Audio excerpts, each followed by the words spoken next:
Ethan Cole woke up to a soft humming sound coming from the ceiling of his cabin. The lights flickered for a moment, bathing the room in a pale blue glow. His head felt heavy, and for a few seconds he could not remember where he was.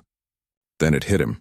He was still aboard Aurora 7, the orbital research station circling the red-hued planet Arion. It was supposed to be another normal morning, one like hundreds before. But something felt off. As he stretched his arm, his hand brushed against something soft. He froze.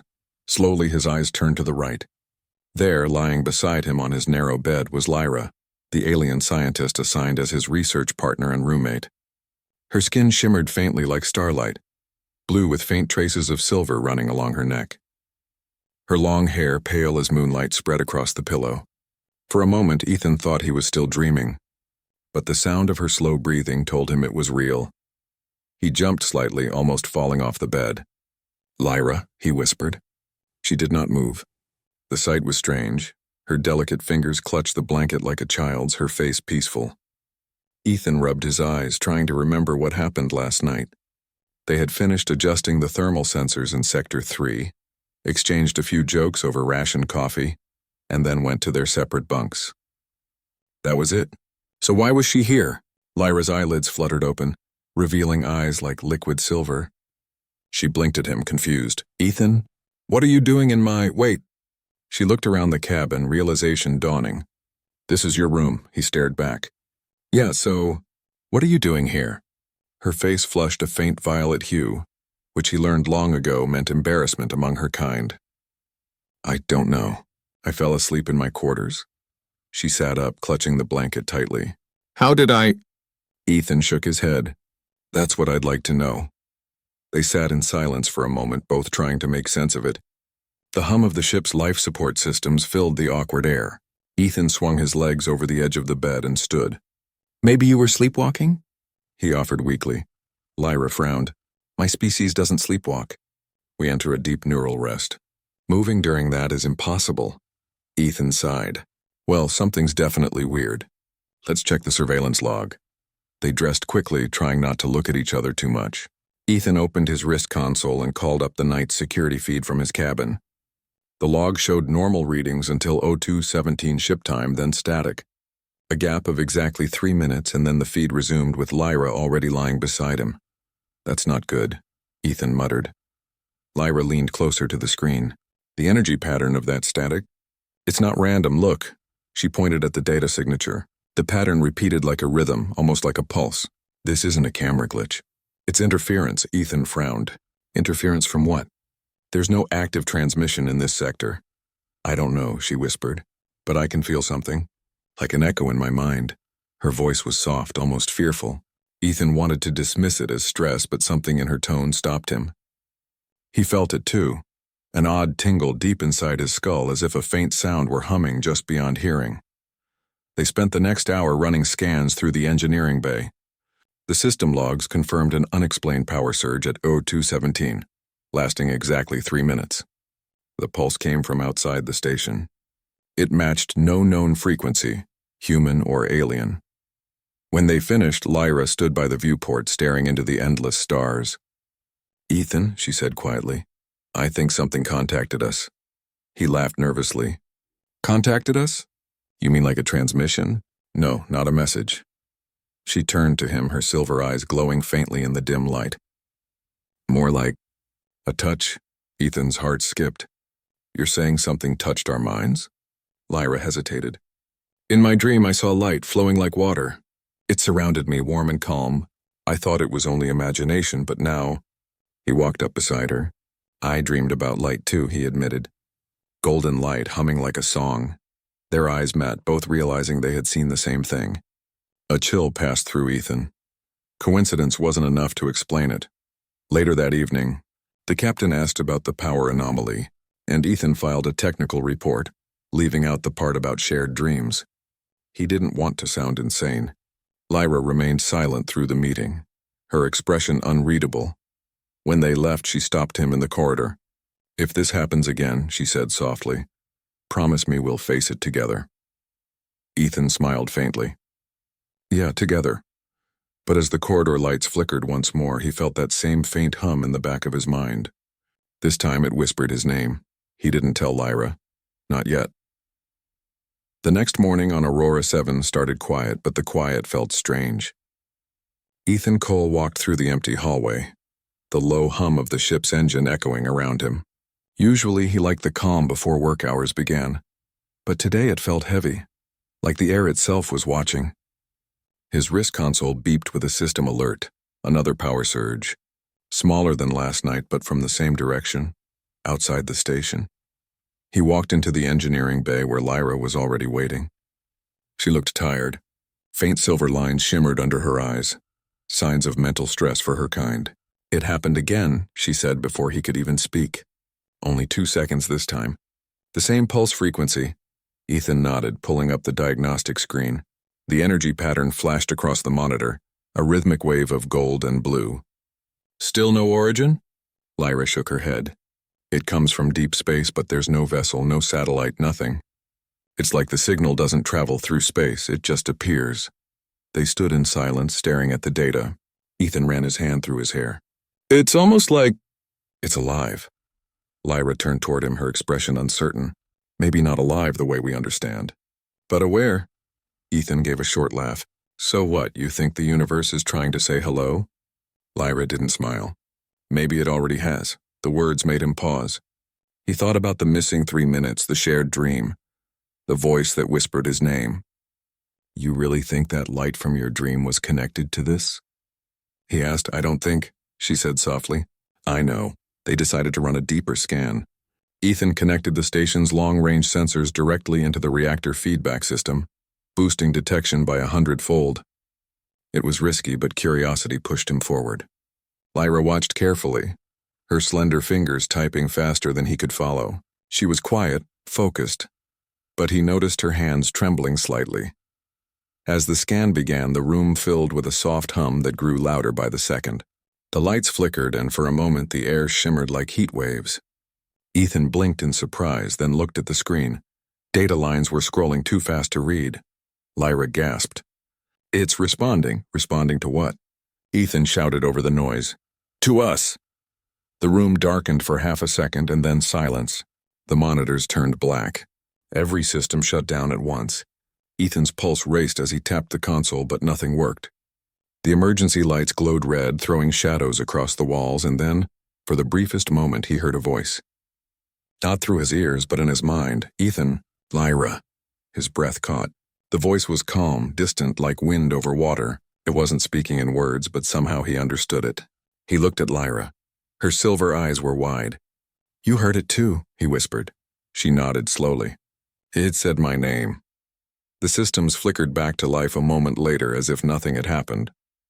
Ethan's fingers flew over the console. No power loss, no damage. "Everything's back." He stopped, staring at one line of data. "Lyra, look at this."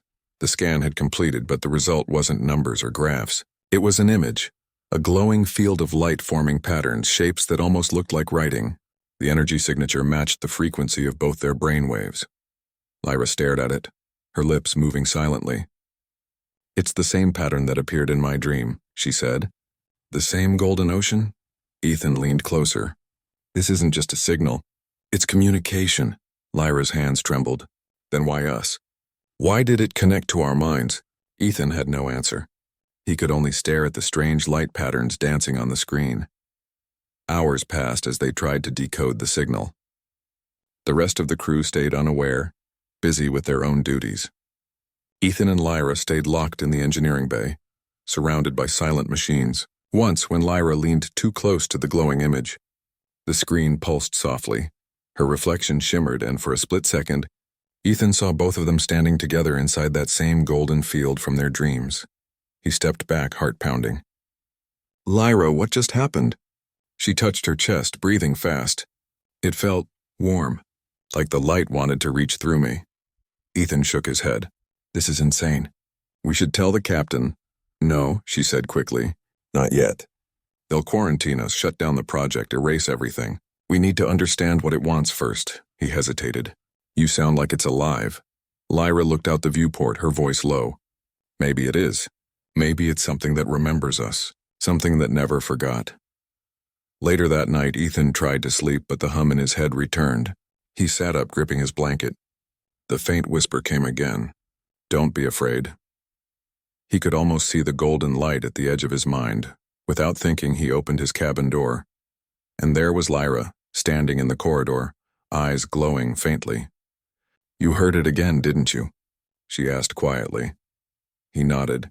She stepped closer, her voice trembling. "Ethan, I think whatever's calling us, It's not finished." The corridor lights flickered once more. A faint vibration passed through the metal floor like a heartbeat. Somewhere deep in the ship, a sensor alarm beeped softly and stopped. The same unknown pulse had returned, echoing through the stars, waiting for them to answer. The next morning, the medical wing of Aurora 7 was busier than usual. Ethan sat on the cold metal bench, waiting while the scanner above his head hummed quietly. Lyra sat across from him, her hands folded on her lap. Both of them looked pale and tired. Neither had slept well after the strange voice that whispered to them in the night. Dr. Harris, the ship's medic, walked in holding a data pad.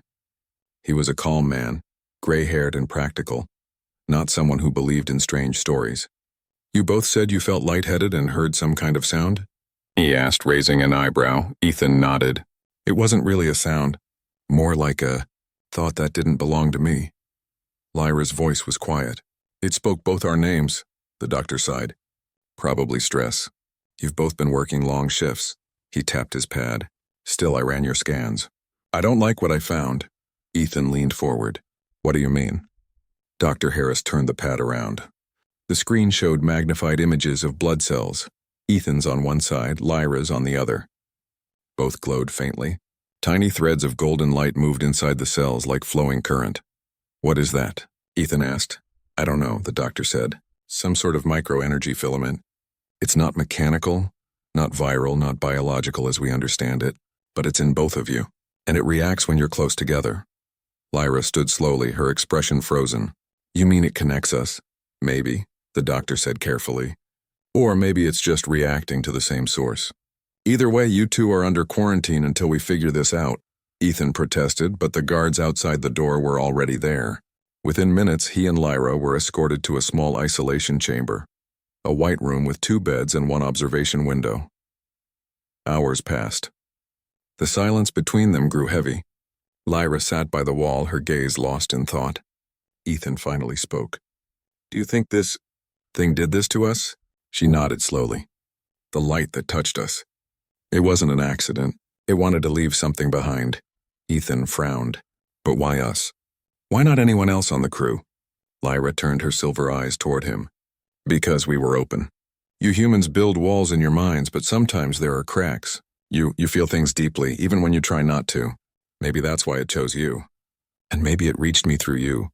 Her words made his chest tighten. He didn't know how to respond. All he knew was that when she spoke, the air between them seemed to hum softly again. The same golden shimmer began to dance faintly along the walls like distant sunlight underwater. Ethan stood up and took a step closer. "Lyra, the walls are glowing." She looked around, her expression calm. "It's responding to us. The light inside us is reacting." The glow grew brighter for a few seconds, then faded. The ship's alarm system beeped once and went silent. Somewhere beyond the glass window, Dr. Harris was shouting for a team to check the power lines. Ethan turned back to Lyra. "This isn't just energy. It's like it's alive." Lyra placed her hand against the wall. The faint shimmer followed her touch like ripples in water. "It's not alive in the way we think," she said softly. "It feels like memory, like something trying to remember what it once was." Ethan swallowed hard. "A living memory?" She nodded. "Maybe from a world long gone." The rest of the day passed in a blur of tests and questions. The medical team scanned every inch of their bodies, but nothing harmful was found. The golden filaments remained stable. The doctors seemed confused, muttering theories about energy resonance and quantum infection. By evening, the quarantine door opened, and the captain himself stepped in.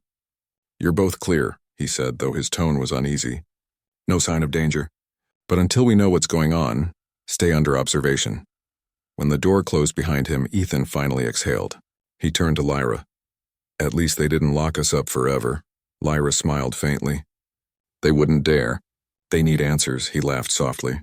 "You sound confident." "I'm not," she admitted. but I can feel something changing. The connection between us, it's getting stronger.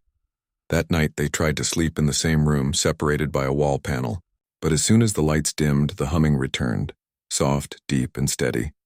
Ethan opened his eyes and saw faint gold light seeping through the wall. He could sense Lyra on the other side, awake too. "Ethan?" Her voice came through the intercom softly. "Do you hear it again?" "Yes," he whispered. "It's everywhere." The hum grew louder, turning into a low vibration that filled the air. Then, just as suddenly, the light flickered, and a new image appeared in both their minds at the same time. They were standing side by side on a wide ocean made of pure gold, waves rolling with light instead of water. Above them shone two suns, their light forming a bridge across the sky.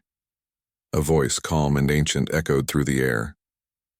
"Two minds, one bond." "The balance returns?" Ethan gasped and sat up in bed. The room was dark again. His heart raced. Across the wall, Lyra's breathing was fast too. "You saw it, didn't you?" he asked. "Yes," she whispered. The golden ocean. It wasn't a dream this time. It was real. Neither of them slept again. Outside the station window, the stars seemed closer than ever, watching, waiting, as if the universe itself had just taken its first breath after a long silence. The artificial sunrise spread across the curved windows of Aurora 7, turning the metal walls a warm orange. Ethan Cole sat at the edge of his bed, rubbing his eyes, still shaken from the night before. The dream, or whatever it was, felt too real. He could still hear the voice echoing in his head. Two minds, one bond. It didn't feel like words anymore. It felt like truth pressing against his thoughts. Across the hall, Lyra was staring at her reflection in the mirror. Her silver eyes shimmered faintly, and every time she blinked, a thin glow followed the movement. She pressed her fingers against the glass and whispered softly in her own language, a prayer to the stars her people once worshipped. Something deep inside her told her that this light, this connection, was not a threat. It was a call. When Ethan stepped into the corridor, Lyra was already waiting. "You couldn't sleep either?" she asked. He shook his head. "No, the dream was back." Her eyes softened. "You saw the ocean again?" "Yes, and this time I heard something else. A whisper, like a song. It said we were chosen echoes. Do you have any idea what that means?" Lyra looked down. "I think I do." They walked together toward the research lab. The corridors of Aurora 7 hummed softly, lights flickering as if the ship itself sensed the tension between them. Inside the lab, Lyra opened a holographic file and projected a set of ancient symbols. They floated in the air, glowing faintly gold. "These are from my people's early archives," she said. "Our historians called them the Harmony Codes. They speak of an ancient event long before recorded time when two species across the stars shared a single consciousness." Ethan frowned. "You're saying this has happened before?" Lyra nodded slowly. "According to legend, yes. The Nereth, my ancestors, were part of something called the Joining. It wasn't just a myth. The light you and I saw, it matches the same energy pattern described in those codes." Ethan stared at the symbols, mesmerized. "And humanity's part in it?" She turned toward him. "Your species wasn't there, not yet. But the legend said the other half of the bond would return one day, when the universe itself was ready to heal." He tried to laugh, but the sound died quickly. "So now you think that's us? You and me?" Lyra didn't answer. Instead, she brought up the ship's latest energy readings. A pulsing rhythm filled the room, a heartbeat of golden light that matched their own synchronized brain scans from the night before. The readings rose and fell like breathing. Ethan stepped closer to the monitor. "It's like it's alive," Lyra whispered. "It's remembering." They stood in silence for a moment. The hum of the machine grew louder, and a faint shimmer spread across the room. The air itself seemed to bend like heat rising from desert sand. Ethan blinked, and suddenly, for a brief second, he wasn't in the lab anymore. He was standing knee-deep in the golden ocean again. The sky burned with light. Lyra stood beside him, her hand glowing, reaching toward the horizon. And in that horizon, a figure of pure radiance took shape. Neither male nor female, neither human nor Nereth. "Do not fear," the voice said. "The bridge awakens. The song remembers its name." Then everything vanished. Ethan stumbled backward, gasping, his hand gripping the console for balance. Lyra had dropped to her knees, trembling but smiling faintly. "It showed us," she whispered. "It's trying to bring something back." Ethan crouched beside her. "What did you see?" She met his eyes. "A memory. Maybe of the first joining. The light wasn't from space, and it was from us. From both kinds together." Before they could say more, the door opened. The captain entered, flanked by 2 officers. "Cole, Lyra, what's going on here?" "The reactor just registered an energy surge, and it's centered in this room." Ethan hesitated. "We were running a test," Lyra interrupted softly. "No, it's not a test. It's contact." The captain frowned. "Contact with what?" Lyra looked at Ethan, and for a moment he thought he saw something ancient behind her eyes. Knowledge that didn't belong to the present. "Not what?" she said. "Who?" The captain ordered the equipment shut down and both of them confined to quarters again. But even as the lights dimmed around them, the golden glow refused to fade completely. It shimmered faintly in their skin, pulsing in rhythm. Hours later, in her cabin, Lyra spoke through the comm link. "Ethan, can you still hear it?" "Yes," he replied. "It's like a heartbeat right at the edge of hearing." "Then it's not over," she said. "The dream world, it's not just in our minds. It's somewhere real. We're only seeing reflections of it." Ethan looked out his window into the deep dark of space. For the first time in his life, he didn't feel small out there. He felt connected. "Lyra," he said quietly, "if this thing is calling us somewhere, I think we have to follow."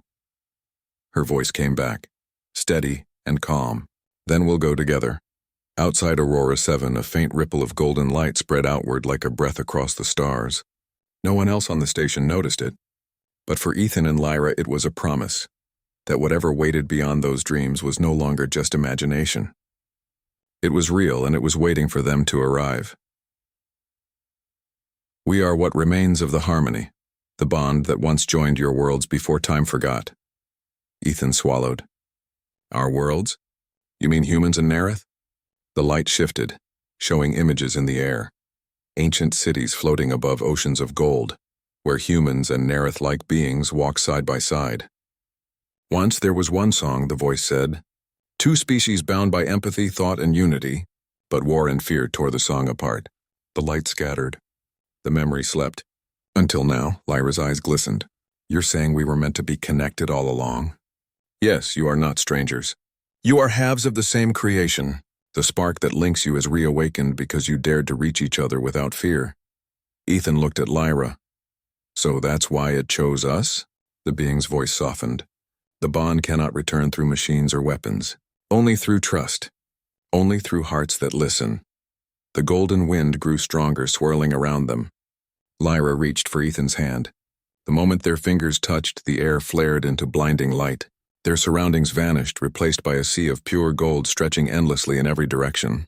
The sky above shimmered with twin suns. Ethan felt no fear, only peace.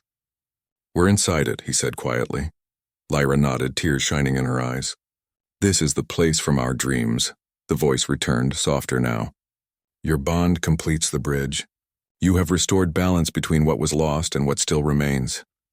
The light around them dimmed slowly, returning to the rocky plain.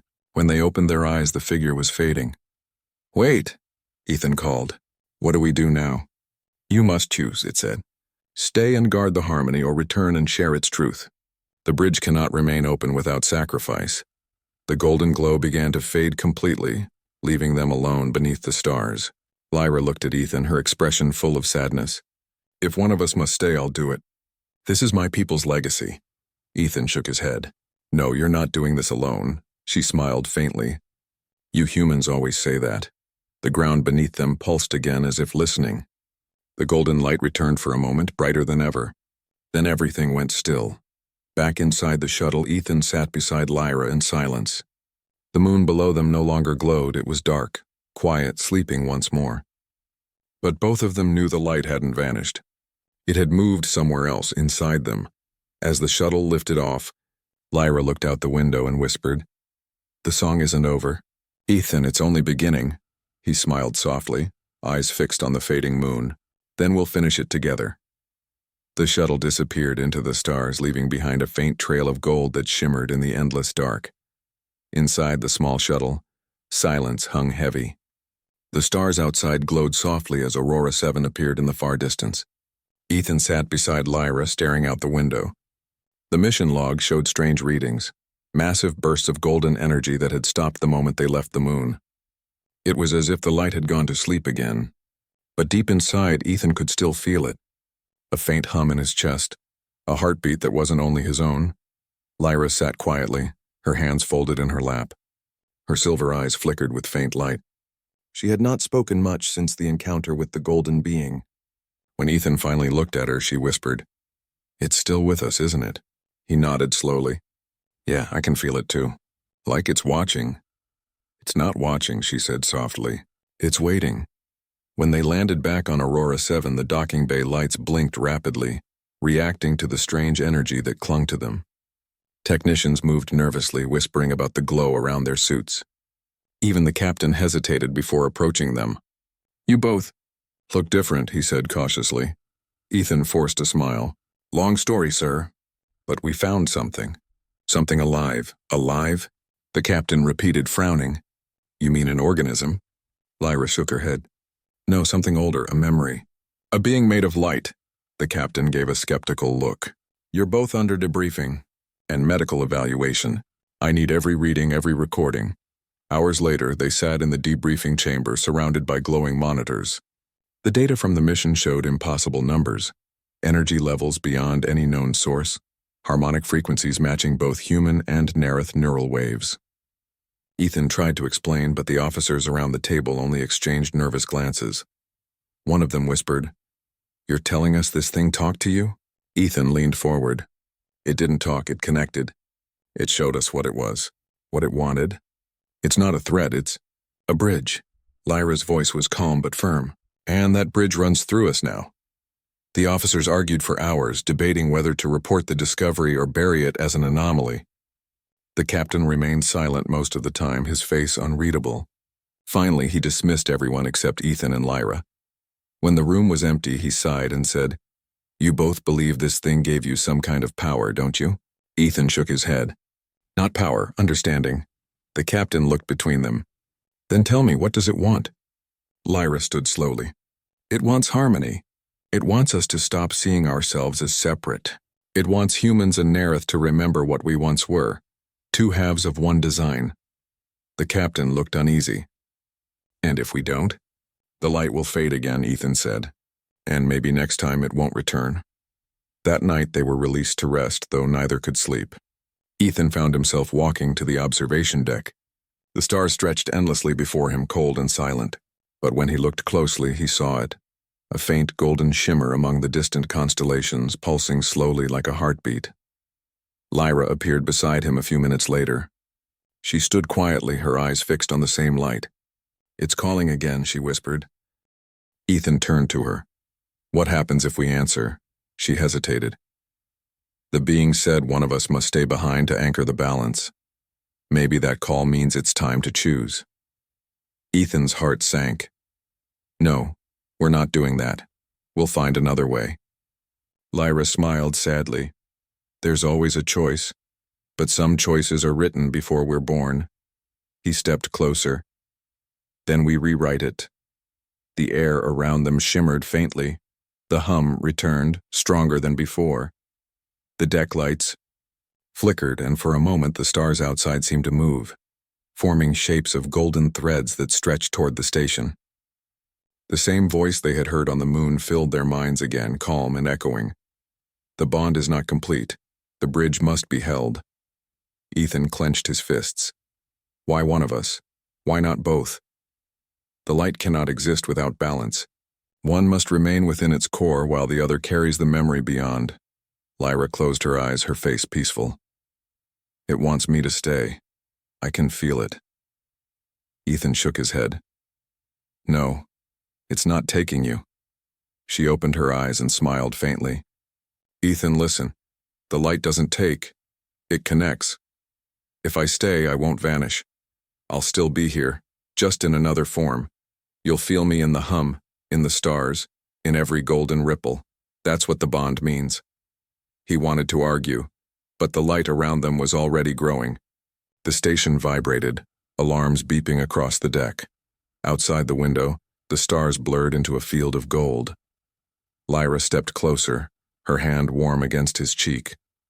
"Promise me," she said softly. "You'll tell them what we found. You'll keep the song alive." Ethan's voice trembled.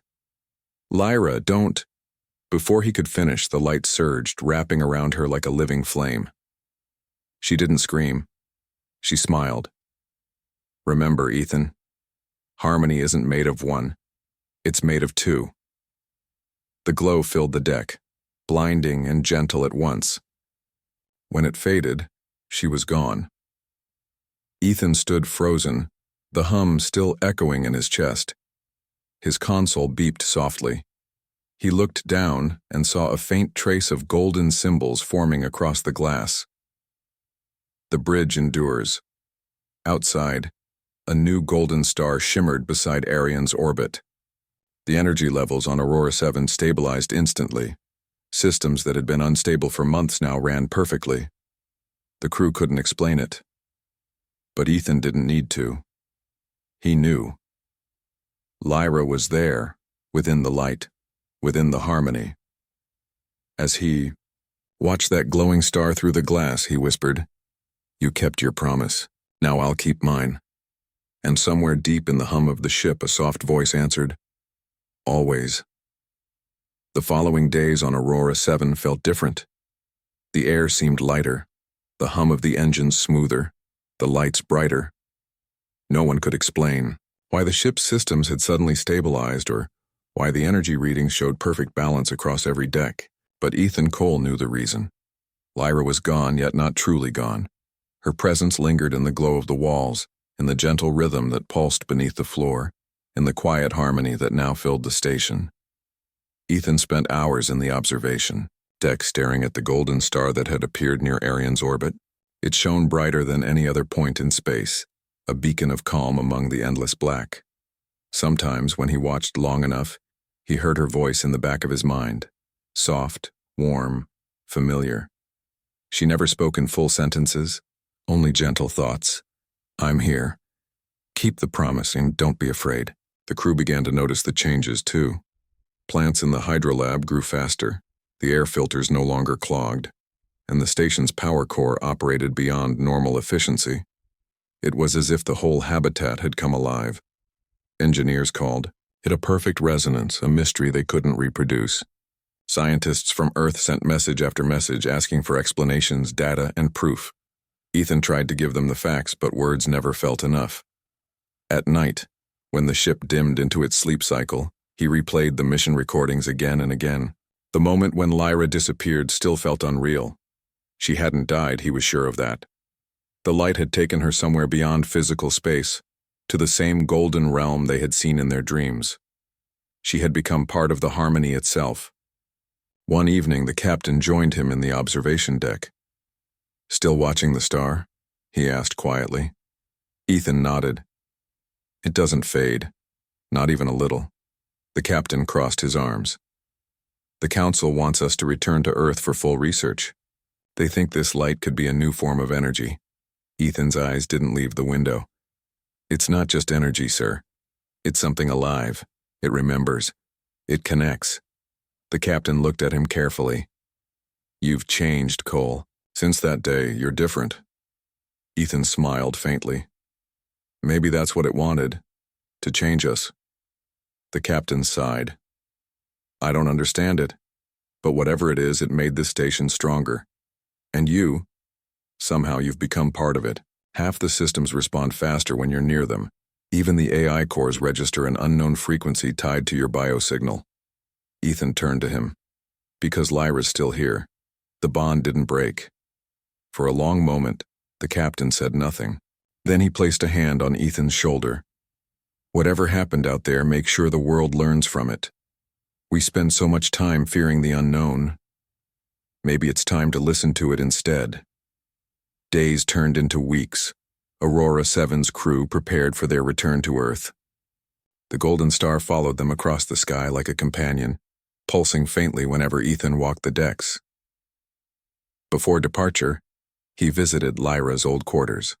Her belongings remained untouched: small metallic sculptures, glowing crystals, from her homeworld, and a journal filled with symbols of the Nereth language. On the last page, written in human script, were words she had practiced before. Where there is fear, build light. Ethan traced the letters gently. You did, he whispered. The shuttle carrying them back entered Earth's orbit weeks later. Scientists from every nation waited to greet them. When Ethan stepped off the ramp, bright lights and cameras surrounded him. Everyone wanted to know what the aurora phenomenon truly was. But when they asked him to define it in technical terms, he only said, "It's not a phenomenon. It's a promise." News spread fast. Humanity listened to his story about the golden ocean, the memory of the universe, and the bond between two species. Many dismissed it as imagination, but others believed. Soon, researchers began to study the resonance patterns that Ethan carried within his cells. The same golden filaments that once connected him and Lyra still glowed under microscopic light, gentle and stable. They called it the harmony field. Months passed. Small energy labs across Earth began using those frequencies to stabilize power, grids, heal damaged systems, and even improve communication networks. Wherever the harmony field was applied, chaos reduced. Machines ran cleaner, and even people reported feeling calmer around it. Humanity didn't fully understand it, but they used it, carefully, respectfully, as if it were something sacred. One clear evening, standing outside the research base, Ethan looked up at the sky. The golden star still burned faintly near the moon. He closed his eyes, listening to the soft hum that had become part of him. "Lyra," he said quietly, "we kept your song alive." The wind was still, the night silent. Then he heard it, a gentle whisper like light touching glass. "You did more than that. You taught them to listen." He smiled. "Are you happy there?" The voice replied softly. "There is no there, Ethan. The light is everywhere. Every time two hearts choose peace instead of fear, the harmony grows. You are part of it now." A tear rolled down his cheek, but it wasn't from sadness. It was the warmth of knowing she was still near. The sky above shimmered faintly just for a moment, as if the stars themselves bowed in approval. When he returned inside, he found a message blinking on his console, an invitation from the Nereth Council. They wanted to begin open talks with Earth. Cooperation, not distance. Trust, not suspicion. Ethan looked out at the stars one last time before sending his reply. "Let's begin," he said. And far beyond the edge of space, the golden light pulsed once more, brighter, stronger, alive. The bridge was no longer just between two people or two species. It was between all who dared to believe that connection was stronger than fear. Ethan smiled, feeling the hum within his chest grow steady and calm. The harmony lived on, and somewhere in that gentle golden glow he knew Lyra was smiling too.